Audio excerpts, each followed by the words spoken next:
Yang menyebut nama satu persatu itu tanya sama Pak Rudiana. Muncul nama 11 orang, 13 orang itu tanya sama Pak Rudiana sama si AF. Nah, mereka lah yang tahu tuh. Benar gak nama apa namanya ini 11 orang ini nama-namanya itu semuanya itu kita tanya sama si AF. AF sama Pak Rudiana nih nggak tahu nih dua ini apa. Kayaknya sih AF sama Pak Rudiana ini orang bilang katanya 11 12. Kalau saya bilang bukan 11 12, 25 selawe. Yang berjanji, kau yang mengingkari. Apakah Pak Rudiana bisa dilaporkan? Apakah pelaporannya akan diterima? Apakah akan diproses? Dan ternyata Bareskrim Mabes Polri menerima dan akan memproses. Untuk itu saya mengucapkan terima kasih pada Pak Kapolri, kepada Pak Kabar Eskrim atas upayanya membuka kasus ini seluas-luasnya agar masyarakat kita bisa mendapatkan keadilan yang terbuka. Yang menanti untuk itu Rudiana ketika memang terbukti juga ikut melakukan penyiksaan pada saat itu. Ya, yang jelas pertama dia memberikan kesaksian bohong ya di depan pengadilan. Yang kedua dia melakukan penyiksaan, itu berat sekali. Ya, itu namanya penganiayaan berat gitu, apalagi dilakukan di dalam jabatan. Tapi terlepas daripada itu, apa yang dilakukan oleh semua yang melakukan penyiksaan ini, masa bertujuan untuk PK, teman-teman. Jadi kita doakan saja agar cepat nampidana ini dibebaskan dari tuduhan dan fitnah ya yang tidak pernah terjadi, dan apa yang mereka lakukan dan apa yang mereka alami, semoga aja sidang PK ini membuahkan hasil 6 narapidana ini dibebaskan. Ibtu Rudiana sendiri jabatannya telah dicopot sebagai Kapolsek Kepetakan Kota Cirebon, yang mana ini merupakan buntut dari kasus pembunuhan Vina dan juga putranya yakni Eki. Hal ini disampaikan langsung oleh mantan Kabar Eskrim Komjen Pol Purnawirawan Ito Sumardi, dan keputusan dalam mencopot jabatan dari Rudiana tersebut merupakan salah satu bagian dari menjaga stabilitas dan juga netralitas pihak kepolisian dalam menangani kasus pembunuhan Vina dan juga Eki tersebut.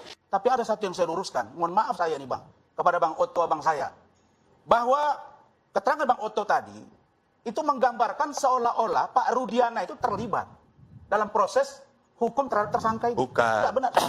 Itu tidak benar. Clear bahwa Pak Rudiana itu tidak terlibat urusan ini, Bang. Salah. Jadi kalau salah mengerti, begini, yang kita permasalahkan, seharusnya bukan Pak Rudiana yang melakukan proses hukum penangkapan dan sebagainya. Ada Reskrim beliau kan di Sat Narkoba. Bisa memberikan kepada polisi dari satuan lain, Reskrim khususnya, untuk melakukan penyelidikan dan penyidikan. Beliau tidak usah ikut campur supaya tidak terjadi konflik of interest. Kelihatan sekali Pak Rasmani nggak menguasai permasalahan. Setuju. Rudiana ini, dia membuat surat perintah penyelidikan sendiri. Ya. Pangkat itu loh. Ya. Yang berhak membuat surat perintah itu adalah Kapolres. Bukan itu. Dan dia sendiri yang menangkap. Ini kesalahan dari dia. Yang lebih parah lagi, jabatan daripada Rudiana ini adalah Kanit Narkoba.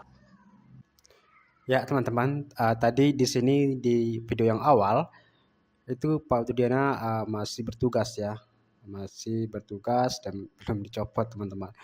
Nah di sini dari statement Pak Arsman tadi ya, menyatakan tidak terlibat, sudah sedang jelas banget ya, dari saksi-saksi juga teman-teman yang menyatakan, dan ini debat yang sangat menarik banget teman-teman.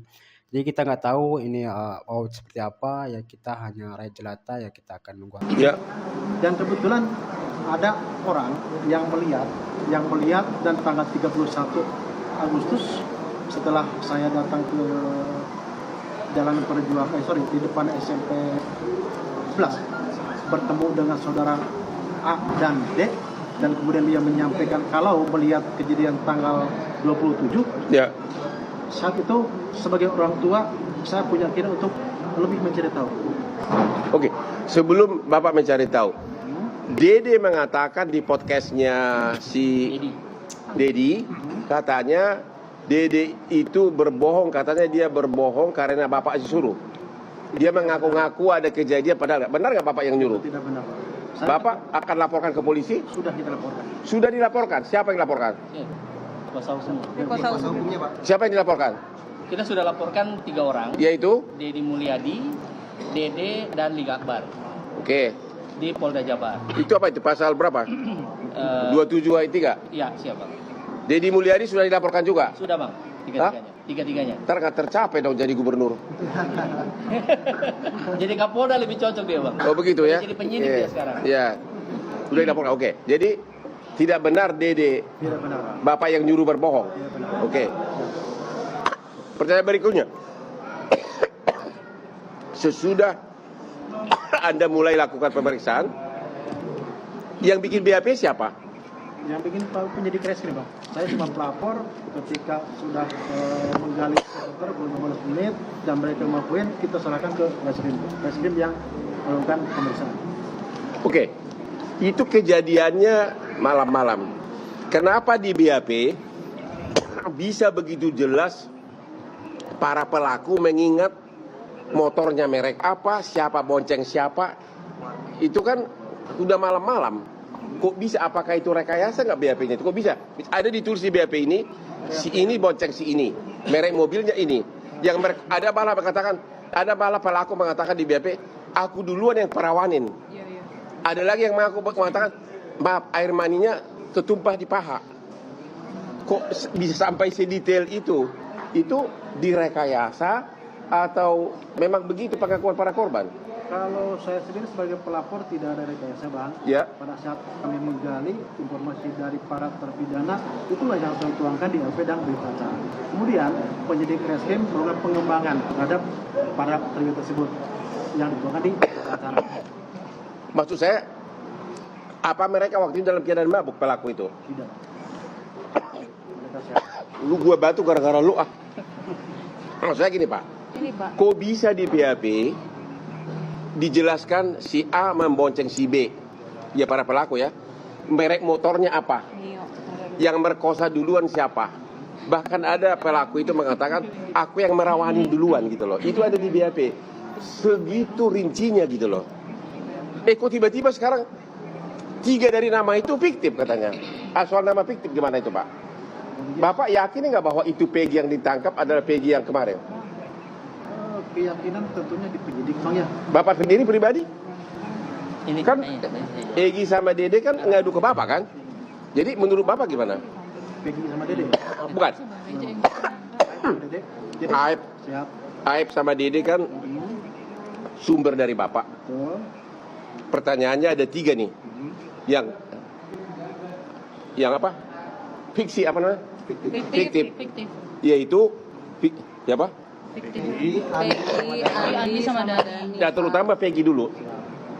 Menurut Bapak itu Peggy yang kemarin dia di pra peradilan atau bukan? Bicara keyakinan karena yang saya tahu hanya nama-nama yang disebut para terpidana. Disebutkan terpidana. Kemudian terpidana tersebut dilakukan pengembangan pemeriksaan sama penyidik. Ya. Mungkin penyidik yang lebih jelas. Oh begitu. Kalau yang 2 lagi fiksi itu nggak tahu juga Pak? Saya tidak. Nggak tahu ya. Ada pertanyaan kamu ke biar puas lah, biar kita nanti gue lu jangan tuduh gue ya disogok Pak Rudiana lagi ya. Kemarin gue dituduh disogok gubernur apa tuh? Bupati apa? Bupati Cirebon. Bukan dong, kamu tuh. Yang mana ya? Indramayu. Yang dibilang 7 miliar. Iya, bukan Buat Cirebon ya? Bupati Cirebon. Yang nuduh gue nyogok, gue lebih kaya dari bupatinya, oke? Jadi nggak mungkin gue disogok. Apa? Apa? Apa? Ya justru makanya ini saya mau tanya. Nama 3 DPO itu nama dari siapa? Nama 3 DPO kita dapat pada saat kita gali keterangan daripada terpidana ini. Muncullah nama-nama. Ya teman-teman, sudah jelas banget ya pernyataan dari Pak Rudiana. Kita saksikan itu malah bertabrakan teman-teman. Tidak sejalan selurus ya. Semuanya itu saya nggak tahu teman-teman ya. Ini gimana jadinya ini. Ini semuanya masih tahan-tahanan ya. Semoga aja dari 2 sisi ini semoga cepat terungkap ya.